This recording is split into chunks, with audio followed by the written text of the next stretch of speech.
I'm sorry. What? Marcus stiffened at the hostility in the airport manager's voice. Brad Turner folded his arms, eyes cold. Step aside. Now. Marcus glanced at the check-in counter. His boarding pass was right there on the screen, his name clear as day. I have a first-class ticket, he said, keeping his voice even. There must be a mistake. Brad barely glanced at the screen. There's no mistake. You need to move, or I'll call security. A few people in the line turned their heads. A woman behind Marcus shifted uncomfortably. He felt the heat of their stares, the weight of something unspoken pressing down on him. I'm not moving, Marcus said firmly. Marcus slid his phone from his pocket, pulling up the airline confirmation. Here, first class, non-refundable, purchased weeks ago. Brad took the phone with a lazy grip, barely glancing at the screen before handing it back. Yeah, this isn't valid. Could be a system issue. A system issue? Marcus repeated, heart thudding. It's clearly confirmed. Why aren't you letting me through? Brad smirked, lips twitching. Just following policy, sir. Something about his tone made Marcus pause. The smugness, the deliberate dismissal. A white couple strolled past, checking in without issue. Marcus exhaled sharply. This isn't a system issue, is it? Brad's smirk didn't fade. We have protocols, he said, as if that explained everything. Marcus's pulse spiked. Protocols? For what? Denying black passengers access to seats they paid for? A few heads turned. The tension thickened. Lower your voice, Brad said smoothly. I'm simply enforcing security measures. If you can't comply, Marcus cut him off. Then why are they checking in? He gestured toward another line where white passengers, no different from him, received their tickets without issue. Brad exhaled dramatically. Sir, you're making this more difficult than it needs to be. Marcus clenched his jaw. No, you are. Brad's smile widened, slow and deliberate. You're free to fly, just not in first class. A murmur rippled through the waiting area. Someone whispered, What's going on? A black flight attendant nearby swallowed hard.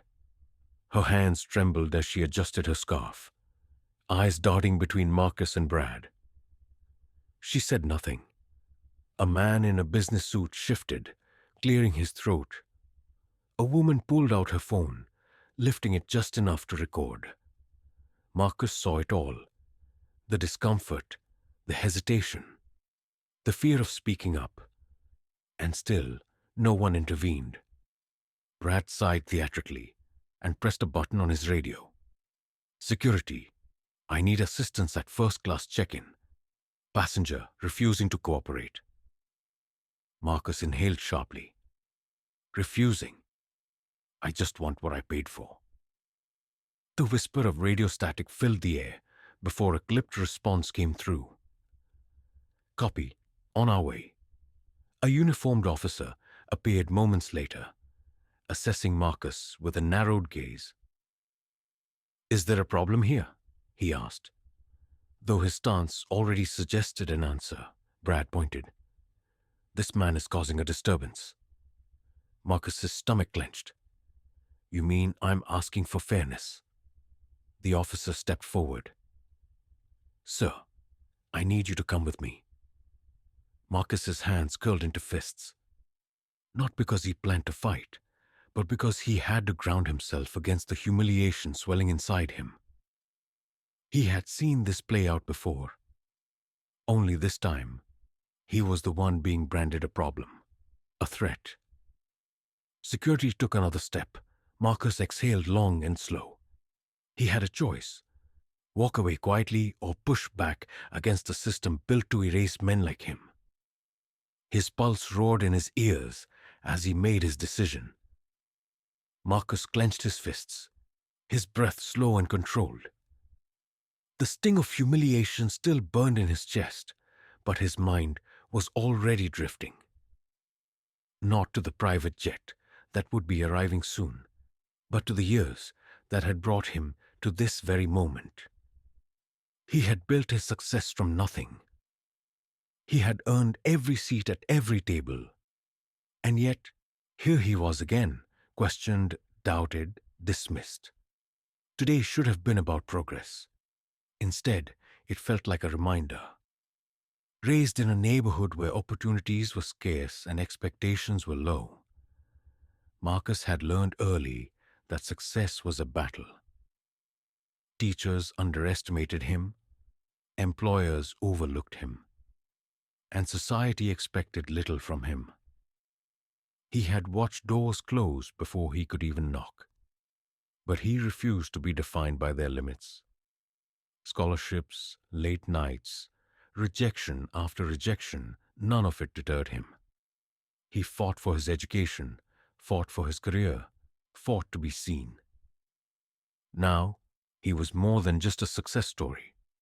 He was proof that barriers could be shattered. And yet, even now, the fight wasn't over. Marcus had built something undeniable, a tech empire that revolutionized the industry. A company that started in his tiny apartment now had offices in multiple countries. Investors who once doubted him now lined up for his time. But it hadn't been an easy climb. He had to work twice as hard for half the recognition. Every achievement came with an unspoken question. How did you do it? As if success had a color. As if brilliance needed permission. Even with wealth, prestige, and power, Marcus was still followed in luxury stores, still asked to prove he owned his own company, still treated like he didn't belong. The world celebrated his achievements, but never let him forget what he was up against. Today's airport humiliation wasn't new. It was just another reminder. He could own a private jet and still be denied access to a flight. He could be a billionaire and still be seen as a threat. The weight of it all settled heavy in his chest. No matter how high he climbed, racism still waited at every gate. This wasn't just another trip. London was the key to expanding his business globally. The meeting had the potential to change everything. He should be focused on strategy, on negotiations. Instead, he was here, forced to defend his right to board a plane. Success had given him power, but not immunity. As security moved toward him, a flash of memory hit. Another airport, another confrontation, different faces, same story. The disbelief, the exhaustion, the silent understanding that no matter how much he accomplished, it would never be enough. He exhaled slowly. This time, he wouldn't just accept it. "Good morning, Mr. Caldwell." "Always a pleasure," Brad says, flashing an effortless smile as he hands a crisp boarding pass to the white businessman in front of Marcus. No extra questions, no hesitation. Just smooth, respectful service. Marcus steps forward.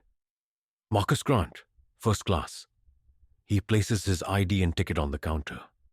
Brad barely looks up. His smile fades.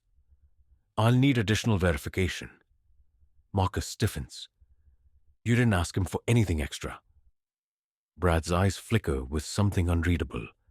Calculated indifference. "Just a routine check, sir." "Routine." Marcus clenches his jaw. "Routine for who?" Marcus exhales sharply. "What exactly are you checking for?" Brad's lips curl into a smirk. "I'm just following protocol, sir." The words are clipped, condescending. Marcus forces himself to stay calm. "Then show me the policy that requires additional screening for a fully paid first-class ticket." Brad shrugs. "It's discretionary. I make the calls." A slow burn ignites in Marcus's chest. He's seen this game before. Policies bent for some, weaponized against others. And let me guess, Your discretion applies only to passengers like me? Brad leans in slightly. If you don't like it, sir, feel free to fly economy. A sigh from behind. A white woman in an expensive coat murmurs under her breath, just loud enough to be heard. Some people always play the victim. Marcus grits his teeth. The comment isn't meant for him, yet it slices deep. He turns slightly, meeting her gaze. Excuse me, she doesn't flinch. Nothing? A dismissive wave of her hand.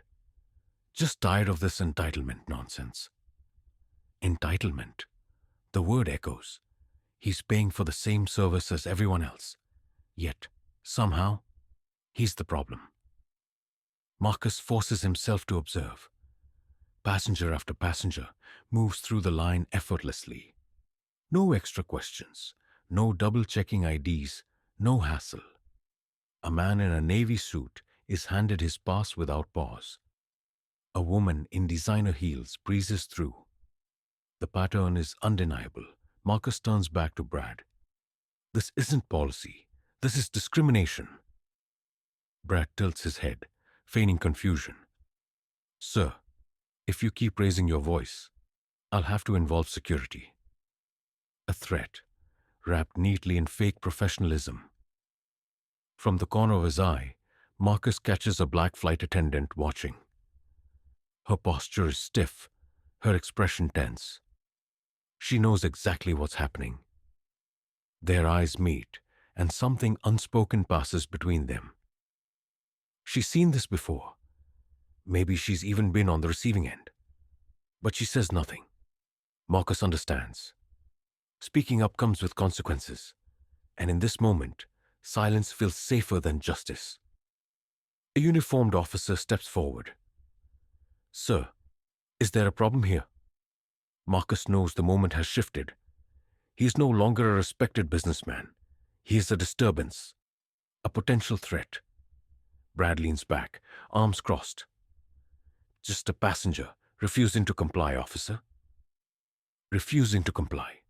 A familiar phrase, a dangerous one. Marcus feels the weight of it. His fists tighten, not from anger, but from exhaustion. He shouldn't have to fight for dignity. Yet, here he is. The uniformed officer steps forward, his stance rigid. Sir, you need to leave. Marcus doesn't move. I'm a first-class passenger. I have a valid ticket. Brad smirks, arms folded. And I'm denying you service.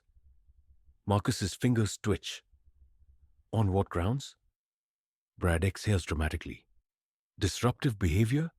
Interfering with operations. His eyes gleam with satisfaction. Marcus forces a steady breath. I've done nothing but ask for fair treatment. The officer shifts. Sir, if you don't comply, we'll have to remove you. The weight of injustice presses down. Marcus scans the faces around him. Some avert their eyes. Others whisper. His presence, his defiance, has been turned into a spectacle. Brad's smirk deepens. He's won, and he knows it. Marcus exhales, pulling out his phone. Here, my booking confirmation, my ID, my credit card, everything matches. Brad barely glances at the screen. Doesn't change the fact that I've made my decision. Marcus's grip tightens. You mean your bias? Brad shrugs. Call it what you want. You're not flying today. The murmurs in the crowd grow. A woman frowns. A man shakes his head. Marcus steadies his voice. This isn't about policy. It never was. Brad leans against the counter. And? Who's going to do something about it? The question hangs in the air. He's daring Marcus to challenge him. Daring him to resist. Because the moment Marcus raises his voice, just a little, he knows exactly how this will end. Excuse me, a voice calls out. A middle-aged white businessman steps forward. This man has a first-class ticket. Let him board. Brad barely acknowledges him.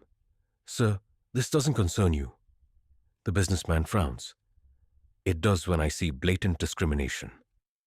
Marcus watches, hope flickering, But Brad remains unfazed. Sir, please proceed to your gate. The situation is handled. Handled? As if Marcus is the issue. The businessman hesitates, then steps back, shaking his head. Marcus exhales. Even when the truth is obvious, even when someone speaks up, his reality remains dismissed. Brad meets his gaze and smirks. A heavy hand clamps onto Marcus's arm. Sir, let's go. Marcus stiffens. I'm not resisting. The officer tightens his grip. Then don't make this harder. Gasps ripple through the crowd. Someone mutters, That's unnecessary. Marcus stays still, muscles coiled. A black man in a confrontation with security. One wrong move could change everything. Brad watches amused. You see, gentlemen, some people just don't know how to follow the rules. By rules, the same ones bent and broken for others, yet weaponized against him. Marcus looks around. People are recording, but will that change anything? The answer sits heavy in his chest. This is discrimination. A woman's voice cuts through the tension. A phone raised recording. You're treating him differently, she snaps. It's on video. For a flicker of a second, Brad's confidence wavers, but then he scoffs. Ma'am, stay out of this. She doesn't back down. This is going online. People need to see this. Brad sighs dramatically, shaking his head. Oh, the internet, he mocks. Right, because some amateur video is going to change everything. His indifference is chilling. He's done this before, and he's never faced consequences. Brad slowly picks up Marcus's printed ticket. A pause. Then, with deliberate cruelty, he rips it in half. The sound is deafening. A final brutal punctuation. Marcus's breath catches. Brad leans in, voice low. Try flying coach next time. Marcus forces himself to stay still, to swallow the rage clawing at his throat. The crowd murmurs in shock. The woman recording curses under her breath. Marcus exhales. You'll regret this. Brad chuckles. Will I? He motions for security. Escort him out? Marcus stares at the torn paper in Brad's hand. A symbol of something bigger than a flight, something he's fought his whole life. Marcus doesn't move. He's been here before. Different faces, different places, same story. He looks around. Some record, their faces tight with anger. Others shift uncomfortably, unwilling to get involved. A woman in a business suit avoids his gaze. A man sighs and turns away. Silence, complicity, the system working exactly as designed. A security guard nudges his shoulder. Let's go. Marcus swallows hard. A billionaire. A self-made success. Yet, in this moment, none of it matters. His dignity, his humanity, ripped apart just like that ticket. And the world keeps moving, as if nothing happened. Marcus exhales slowly, pulling out his phone. The security guards linger nearby, watching, smirking. Yeah, he says, voice calm. Bring the jet. One of the officers scoffs.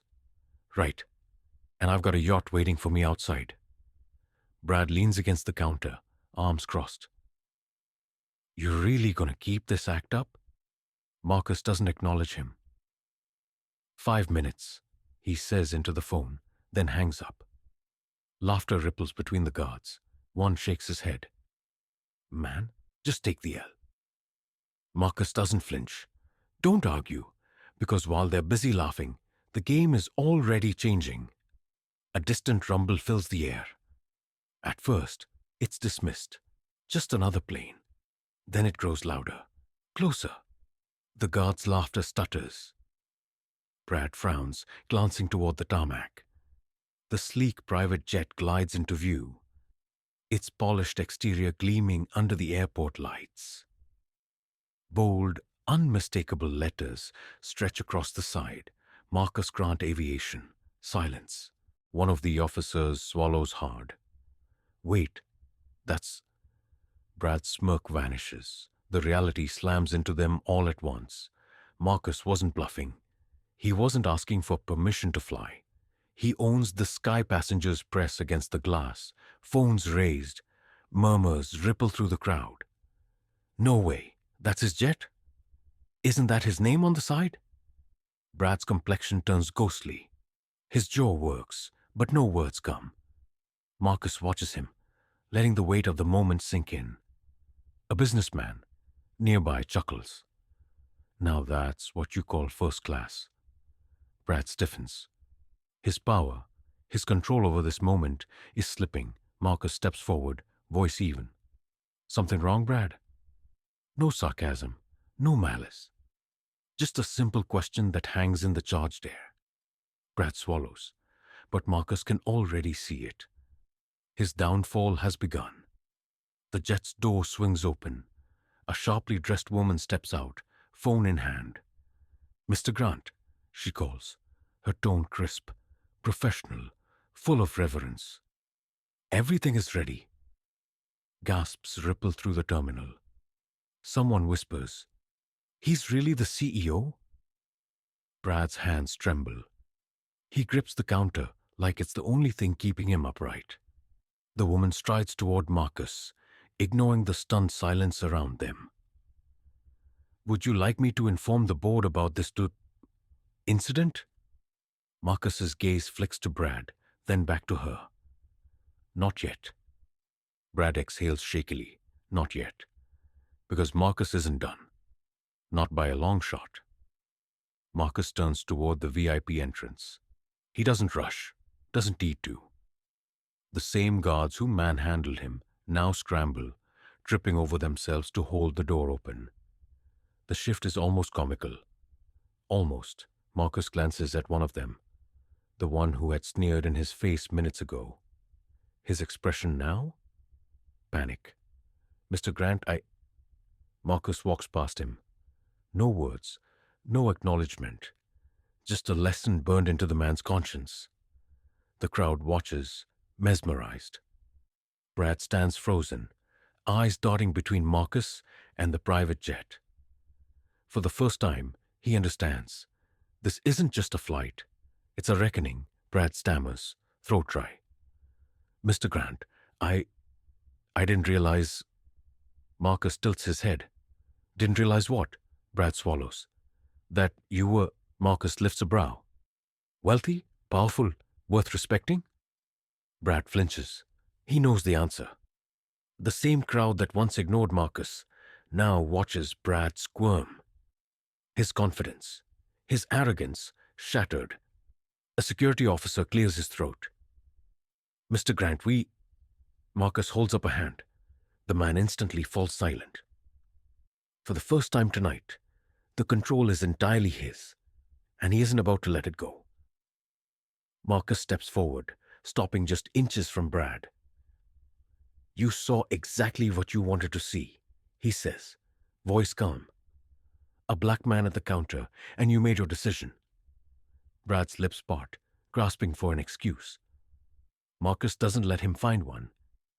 "You saw a problem, a disruption, a reason to deny me something I paid for." His tone never rises, but each word lands with a crushing weight. "And now?" He gestures to the jet. "Now you see something else." Brad's face burns. The crowd murmurs. Some nod. Others shift, uncomfortable. Marcus lets the silence stretch, lets Brad sit in it, because no words can fix what's been exposed. No apology can erase what's already been seen. And Brad knows it. Knows it too well. The notifications don't stop. Video clips flood social media. Marcus being denied boarding, Brad smirking, security pushing him aside. Then the shift. His private jet arriving, the same staff who humiliated him now scrambling to open doors.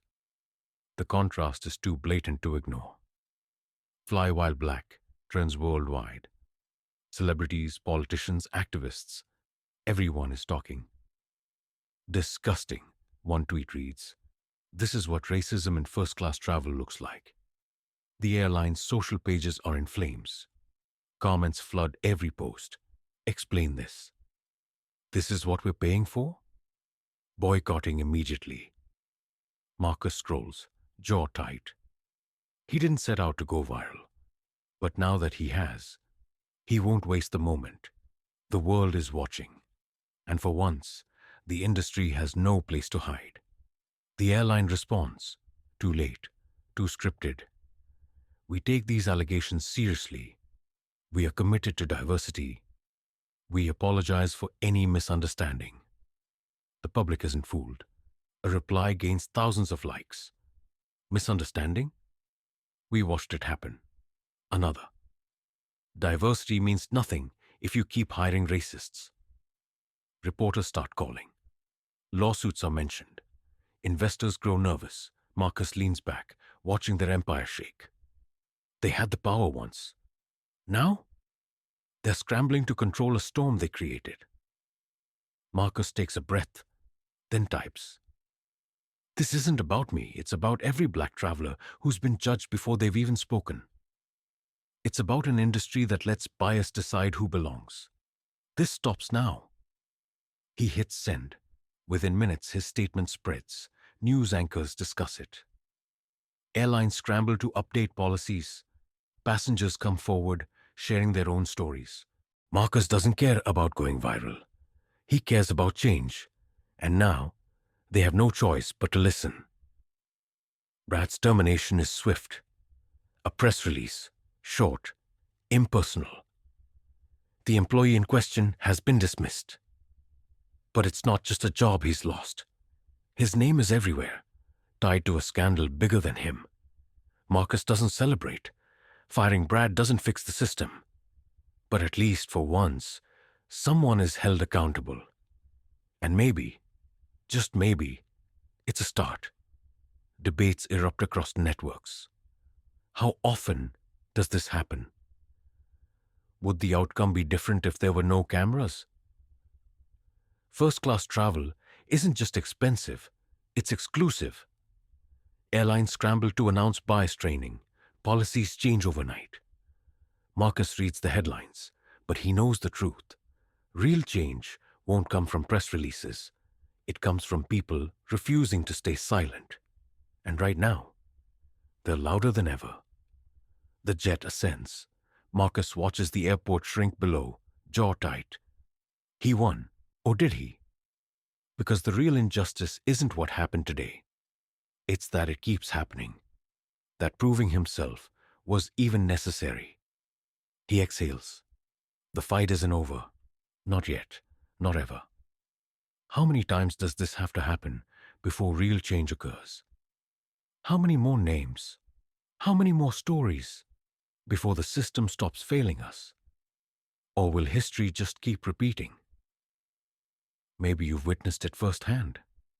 Maybe you've been the one dismissed, ignored, or judged before saying a word. This isn't new. It's just finally being recorded. If you were there, watching Marcus fight for his dignity, would you have spoken up? Or would silence have been the easy choice? Share your story. Tag the airlines. Demand better. Because real change doesn't come from apologies. It comes from accountability. Subscribe, comment, and make sure they hear us loud and clear.